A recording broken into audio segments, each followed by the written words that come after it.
Iran, Israel और America युद्ध में मिडल ईस्ट वार टेंशन से गुजर रहा है।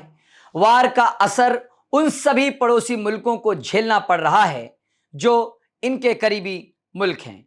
हकीकत यह है, सऊदी अरबिया, यूनाइटेड अरब अमीरात, कतर, बहरीन, ओमान और कुवैत, इनमें से किसी ने भी इस जंग में डायरेक्ट हिस्सा तो नहीं लिया है।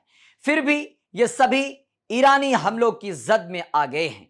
इसे सिर्फ साइड इफेक्ट ही नहीं बल्कि एक पैटर्न के तौर पर देखा जा रहा है। जंग के शुरुआती दौर में ही यह साफ हो गया था कि निशाना सिर्फ मिलिट्री नहीं बल्कि सिविलियन इंफ्रास्ट्रक्चर पर भी होंगी। दुबई एयरपोर्ट, बुर्ज अल अरब, जेबेल अली पोर्ट और पाम जुमेरात जैसे ग्लोबल आइकॉनिक इलाकों पर भी मिसाइलों से हमले हो रहे हैं, जिससे सिर्फ एक सैंपल के तौर पर यूएई पर 137 मिसाइलें और 209 ड्रोन हमले हुए हैं।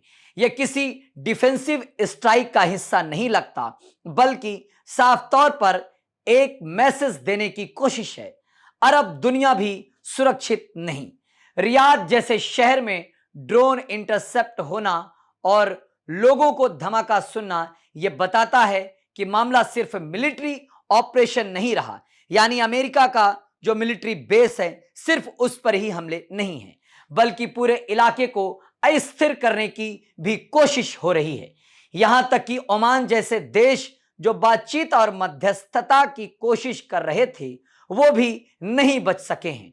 अब आंकड़े खुद गवाही दे रहे हैं कि 4391 हमलों में से 83% खाड़ी देशों पर हमले हुए हैं।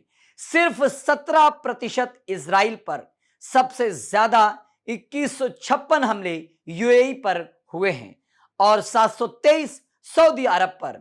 अगर जंग इजराइल से है तो ये हमले उन तमाम सारे मिडिल ईस्ट में फैले हुए देशों पर क्यों हो रहे हैं, ये सवाल उठ रहे हैं।